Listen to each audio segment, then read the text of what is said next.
It happened on a night when the lights were impossibly bright, the air thick with anticipation, and the screams of thousands wrapped around the showroom like electricity. But nothing, not the audience, not the Colonel, not even Elvis himself, was prepared for what happened during the second act. A young woman in the front row, shaking violently, tears streaming down her face, pushed past security and collapsed at Elvis Presley's feet, not in adoration, not in hysteria, but in desperation. What she told him, whispered so faintly that only Elvis could hear, would haunt him for the rest of his life. Tonight, we uncover the emotional truth behind the fan who stopped a Vegas show and revealed a secret that forced Elvis to confront the pain he'd been running from. Subscribe now, because this is a chapter of Elvis's life the world has never been allowed to hear. Until today. The night was already strange. Elvis felt the moment he stepped onto the stage, a heaviness in his chest, a pressure behind his eyes, a kind of emotional static humming through his veins. He blamed exhaustion, blamed the pills the hotel doctor insisted he take, blamed everything except the truth. He was running on fumes. But the crowd didn't see that.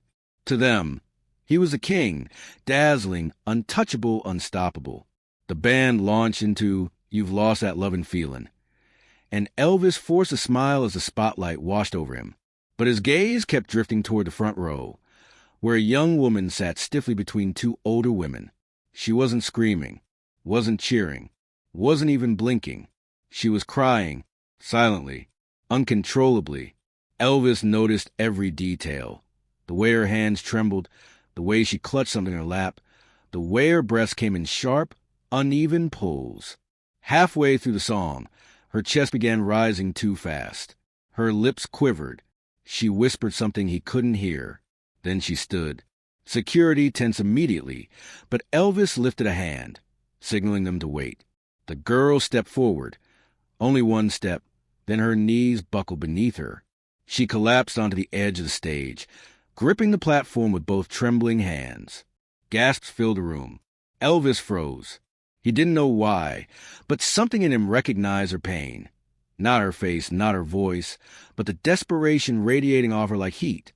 He set the microphone down, walked toward her slowly. The band stopped playing. The room fell silent. Elvis, the Colonel's voice barked from backstage, warning irritated, but Elvis ignored him. He knelt down, right in front of her, close enough to see the terror in her eyes. The girl choked on her breath, trying to speak. Elvis, she whispered, I need to tell you something. Her voice shook violently. Please, don't let them take me away. Elvis felt his stomach twist. Hey now, he said softly, resting a hand on her arm. You're okay, sweetheart. You're safe. Just breathe. She shook her head rapidly. No, I'm not safe. I'm not. They won't listen to me, but you're the only one who will. Tears streamed down her cheeks. Security moved forward again, but Elvis lifted his other hand sharply. Back off, he ordered. The entire audience watched, thousands of eyes wide, breath held. Elvis, the girl whispered again. Her voice was breaking. Her heart was breaking. They lied to you. Elvis's heart stopped. He stared at her, stunned. What do you mean? He whispered. The girl reached into her trembling hands and held up a crumpled envelope, so crushed and damp with tears it barely resembled paper anymore. It's for you, she said, pushing it toward him. Please read it before they stop you, before they take me. Elvis gently took the letter. Her hands instantly dropped. Her body went limp. She fainted into his lap. Screams filled the auditorium. Call a doctor, someone shouted. Elvis, get away from her, the Colonel barked, marching toward the stage. But Elvis didn't move. He stared at the envelope in his hand, shaking, wet, torn at the edges, and felt something cold crawl up his spine. Whatever this girl had just given him was more than a letter. It was a warning, a truth, a secret he wasn't supposed to know. And as he looked out at the terrified faces in the audience, Elvis Presley felt something he hadn't felt in years. Fear, not for his career, not for his health, but for the truth that was now sitting in his hands. The backstage hallway exploded into chaos the moment Elvis carried the unconscious girl behind the curtain. Crew members shouted. The colonel barked orders and security hovered nervously, but Elvis didn't hear any of it. All he saw was a letter, the crumpled, tear-soaked envelope still trembling between his fingers. Charlie rushed to his side. "Elvis, man, are you okay? What happened out there?" Elvis didn't answer. He couldn't. He felt numb, suspended between fear and intuition, as if some invisible thread had pulled that girl into his life with a purpose he wasn't ready to face. "Where is she?" Elvis asked, voice barely above a whisper. "They're taking her to the hotel infirmary," Red said. "She fainted hard, E." Elvis nodded, though his eyes never left the letter. The colonel approached, face tight with irritation disguised as concern. "Elvis, I need you to hand that over." Elvis lifted his head slowly. "Hand it over? Why?" he asked. The colonel's smile was thin, too quick. "It could be dangerous. Could be something unstable fans write. Could be a threat. I'll handle it." Elvis tightened his grip on the envelope. "No." The colonel blinked in disbelief. "Excuse me?" "I said no." Charlie exchanged a worried glance with Red. They'd seen this tone in Elvis only a handful of times in their lives. Once when his mama died, once during his divorce, and once when someone insulted Lisa Marie. This was that voice again, a voice pulled from the deepest wound. "Elvis," Parker tried again. "Give me the letter." Elvis stepped back. "No one touches this but me." The colonel's facade cracked for a second, an expression of annoyance, maybe even fear, before he masked it with a businesslike tone. "Fine, but you will return to the stage afterward. We have obligations." Elvis didn't answer. He turned and walked into his dressing room, closing the door behind him. Inside, the noise of the hallway faded, leaving only the hum of vanity bulbs and the ragged rhythm of Elvis's breathing. He sat slowly, staring at the envelope like it was alive, like it might reveal its contents on its own. His fingers shook. It had been years since he opened something with this much dread. He slid a thumb under the torn flap and unfolded the damp paper. The handwriting was shaky, desperate, some words smeared by tears. He took a deep breath and began to read. "Dear Elvis, please don't let them find this before you do. I know they're watching you. I know they're controlling everything around you. I know what they're doing to you because they did it to my brother too." Elvis felt his stomach twist. He kept reading. "He worked for your team last year. He adored you, said you were kind, generous, real. But when he got sick, really sick, they didn't help him. They silenced him." Elvis's chest tightened painfully. Charlie knocked softly at the door. "You okay in there?" Elvis didn't respond. He continued reading, heart pounding harder with every line. "My brother tried to tell people what he saw. About the pills. About the pressure. About how they keep you working even when you're breaking. About how the colonel doesn't care who gets hurt, as long as the money doesn't stop." Elvis's hands trembled violently. He read the next line twice, just to make sure he hadn't imagined it. He said the colonel keeps you sick because it keeps you obedient. And when my brother refused to help them anymore, they fired him. They threatened him. They ruined him. And now he's gone. Elvis's breath caught in his throat. Gone. Not fired. Not missing. Gone. A tear slid down Elvis's cheek. The letter continued. "Please, Elvis, you're the only one who can stop him. You're the only one they're afraid of. You're the only one who can survive this." Elvis closed his eyes, pained.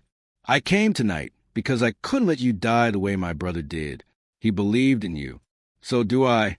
Please, Elvis, save yourself." The final line broke him completely. "Don't let them take you the way they took him. Please, please." The signature at the bottom was ruined by tears, hers or his. He couldn't tell. Elvis lowered the letter slowly. And then he broke. A sound escaped him. Low, raw, heartbreaking. A sound he kept buried under fame and obligation for years. His shoulders shook as tears fell freely, staining the letter even more. Charlie pushed the door open gently. The sight made him freeze. Elvis, crying, collapsed over a letter, his entire body trembling from the weight of a truth too heavy for one man to carry. "Oh, God, Elvis, Charlie whispered, rushing to him. But Elvis didn't look up. He clutched the letter to his chest, as if it were the last piece of truth he had left in the world. "They're killing me! Charlie," he whispered through sobs.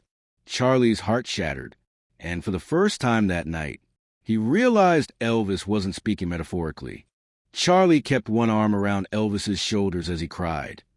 Not the quiet, controlled tears he had learned to hide from the world, but the kind that rip through a man's chest when the truth becomes impossible to bear.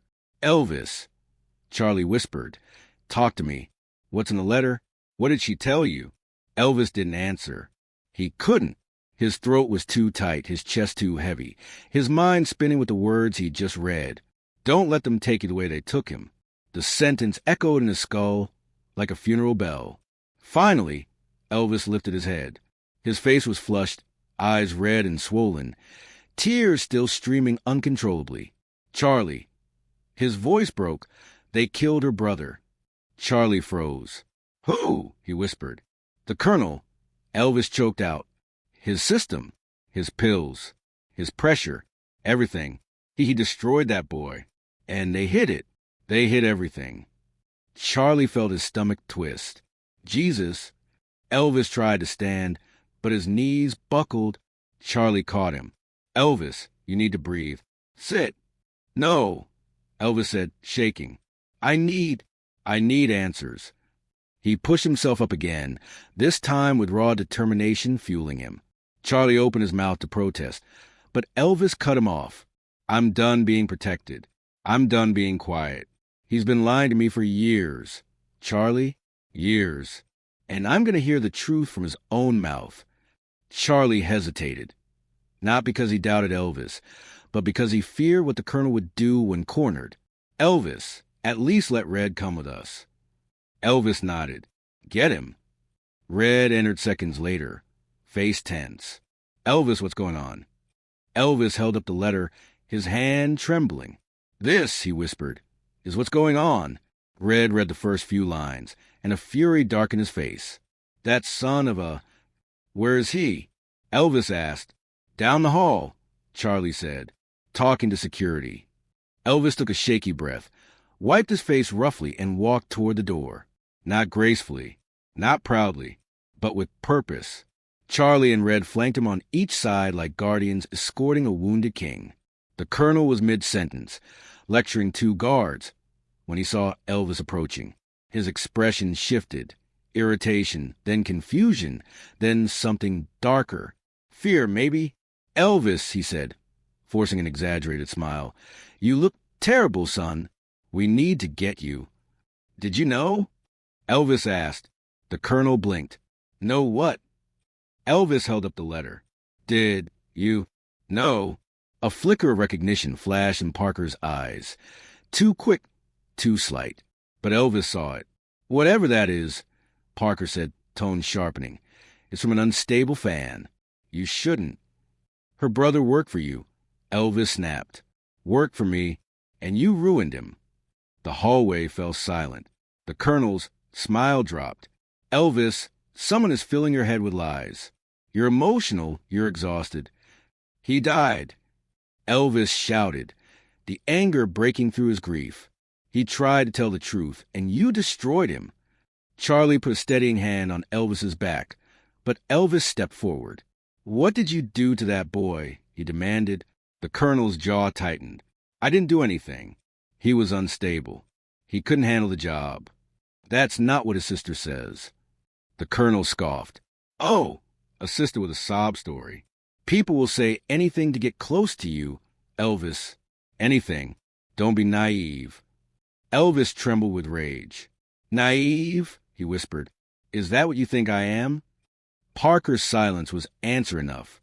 Elvis shook his head slowly. "What about me?" he said, voice cracking. "Are you doing to me what you did to him?" The colonel frowned. "What are you insinuating?" Elvis held up the letter. "She said you're keeping me sick, keeping me dependent, keeping me working until I break." The colonel's voice turned cold, dangerously cold.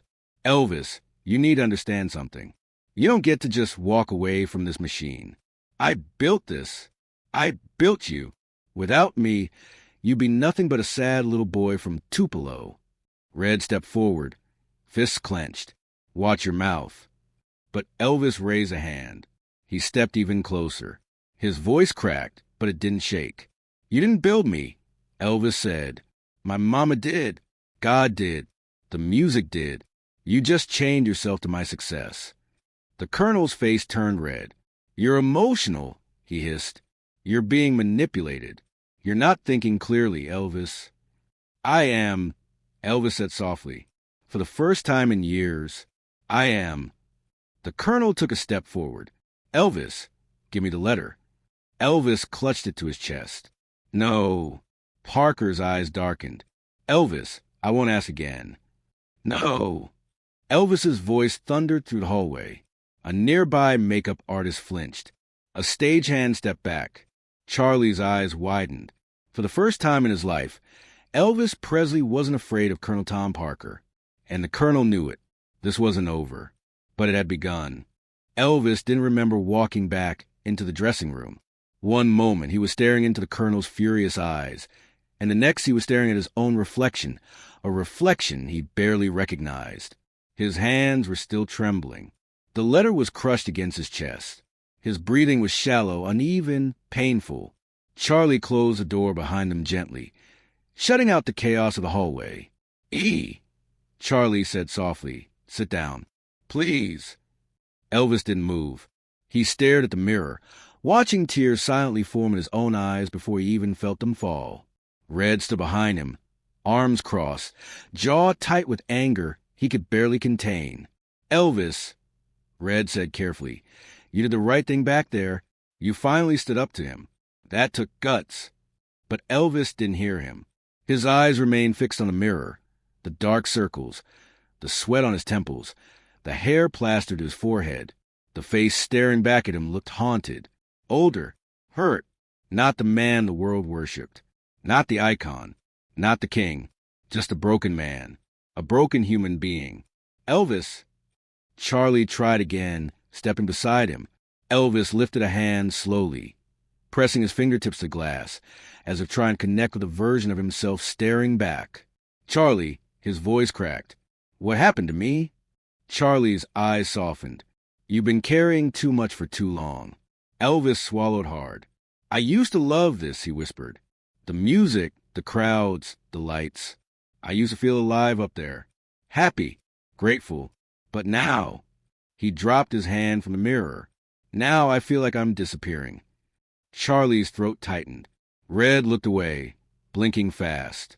Elvis continued, voice trembling. I read that letter, and everything I've been ignoring, everything I've been pretending isn't there, it all hit me at once. He held up the letter, shaking so hard the paper rustled. A boy died because of him, because of this life, because he tried to help me, and I never even knew his name. Tears streamed down his cheeks again, faster this time. Charlie stepped closer. None of this is your fault. But Elvis shook his head violently. Yes, it is, he whispered. I wasn't paying attention. I let the colonel make decisions for me. I let him push people out. I let him control everything. And now someone's dead because he got too close to the truth. Elvis. Red tried to interrupt. No. Elvis snapped, startling both men. His voice broke. I'm the reason people suffer. I'm the reason people get hurt. Everyone around me either gets fired, drugged, threatened, or destroyed. Look at Priscilla. Look at my daddy. Look at me. He took a shaky step back, collapsing into the chair in front of the mirror. His entire body shook with silent sobs. Charlie knelt in front of him, gripping both of Elvis's hands tightly. Listen to me, Charlie whispered. No one around you suffers because of you. They suffer because of him, because of the colonel. He's the one pulling the strings. He's the one making decisions behind your back. But Elvis kept crying, raw, broken, exhausted. I feel like a prisoner, he whispered. In my own life. Red slowly walked over and placed a hand on Elvis's shoulder. You're not a prisoner. Not anymore. You saw the truth. And that means you can fight now.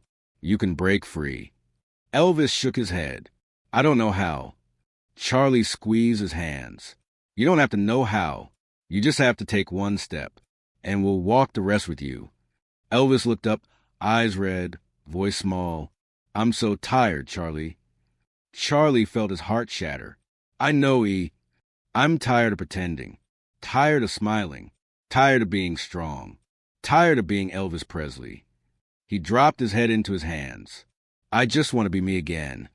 Red sat beside him, his voice softer than Elvis had ever heard. Then let's find that man again, the real you, before all the noise, before all the pressure.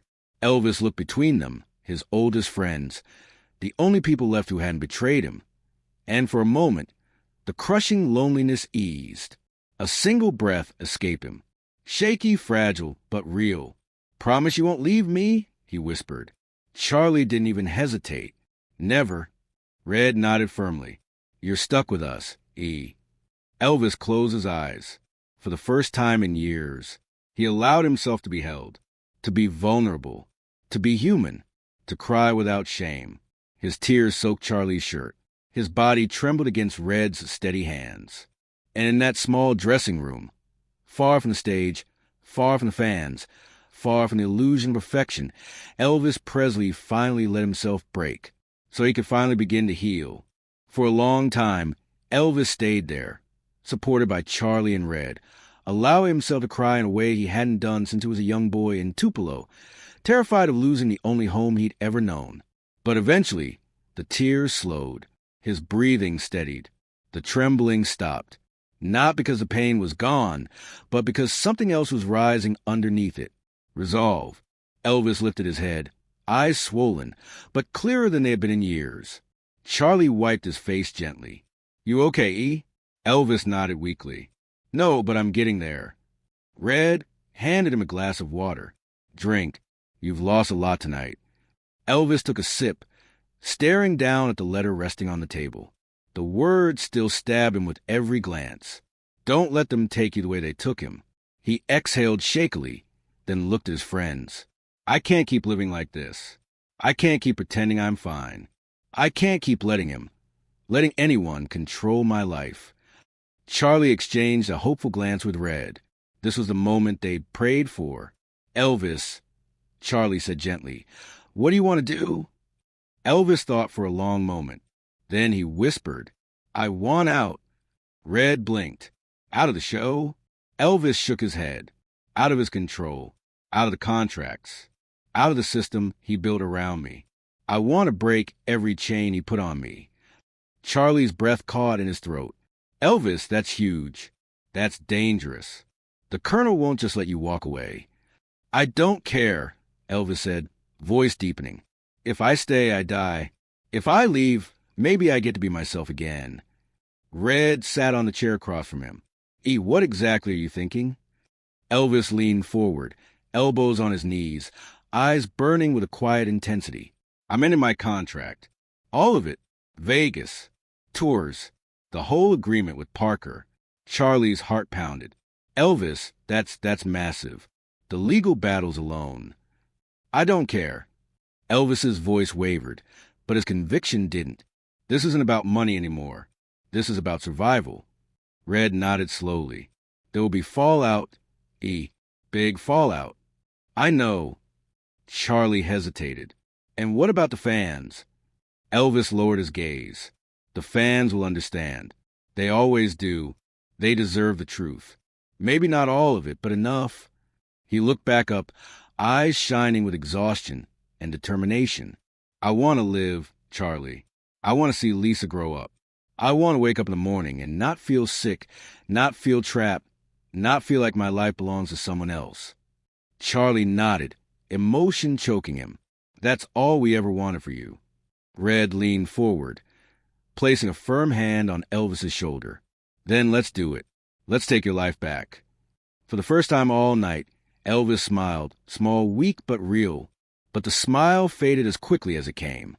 Elvis, Charlie asked softly, what is it? Elvis exhaled through his nose. He's not going to let me go easily. Red scoffed. He doesn't have a choice. Elvis shook his head. You don't understand. The colonel doesn't see me as a person. He sees me as a machine. As money. as the thing that keeps his world spinning. If I walk away, his empire crumbles. He'll fight back. Hard.